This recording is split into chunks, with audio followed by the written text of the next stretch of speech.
Hey there, folks. It's been a while since our last Duckface Diaries recap, but that's coming soon. It's already recorded, but in the meantime, I've got something special prepared for you. So, Hovin and I recorded a couple of bonus pods for you discussing Ashihara's previous works. We invited manga expert Maxi Bernard to join us on this journey, and the first story we went into was his first serialized story, Superdog Rilienthal. We had a lot of fun chatting about it, and the whole discussion will be available for patrons at the $6 tier at patreon.com/Wensleydale Cheddar. But here's a bit of a preview to give you a bit of a taste, so enjoy.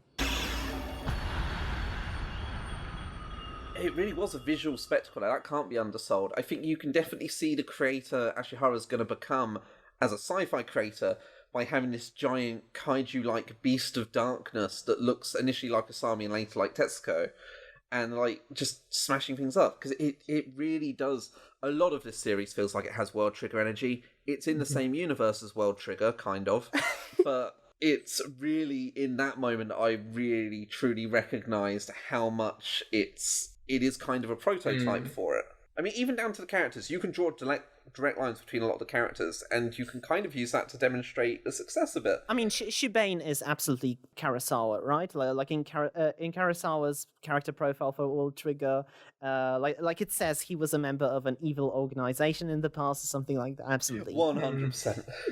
Yeah, I guess in terms of, that's because I got a whole list of them. It's like Rilienthal is kind of like Yotaro and Yuma. Gomazo feels like a proto-Trion soldier. Tetsuko is a lot like Kitora design-wise, but has a lot in common with Chika in terms of her struggles of kind of this mental block that she has to overcome. Annie is kind of nondescript design-wise, but his demeanour reminds me a lot of Jin. Yeah, I think that's fair. I do love that his name is just Big Brother, but I kind of had canon that his name is Anakin. I love that they don't go that obvious route with it, though, with him basically being called Big Brother, because he gets the honorific way, which is like a lot more traditional, sort of reverent. Like, they could have just literally had him be called like Big Brother, and instead it's like really tonally different from Rilienthal. Just sweet. Rilienthal's, of course, the big one where I draw that straight line, because the second, I think I tweeted it as a joke, I mean this.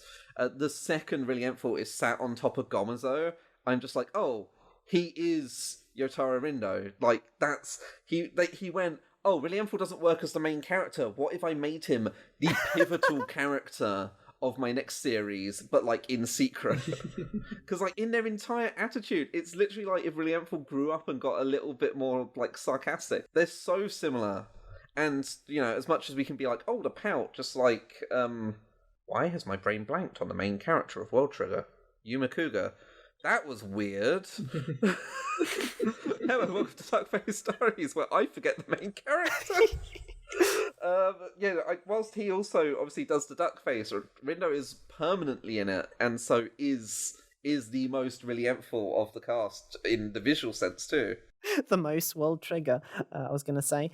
Yeah. It's also like both stories follow like a big organization taking on a small family-like unit in like a residential abode, targeting a superpowered outsider. Yeah. They also kind of both fall into that very Wachowski sisters-esque conflict of we need to work against the system from within it. Yes. Not only that, but they share the exact same unique star sign system. You don't get to be a Taurus or Pisces or whatnot. You get like Falco and Luna Falcata and Felis, which isn't even a star sign anymore. It's not recognised as a constellation, rather. They have the exact same zodiac signs between World Trigger and Rilienthal. Oh, yeah. That is mind-blowing. Like, from all of Ashihara's works, I expected this to be the least World Trigger. It turns out that I think Talented Elite Jin is the least World Trigger. Oh, we'll get to Talented Elite Jin. We'll get to it. You think it's the least World Trigger? I kind of get it, but that's also really funny on like the most surface level. That's another thought for another podcast. Yes, no, sorry. You need to save that content. Yeah, let's not spoil.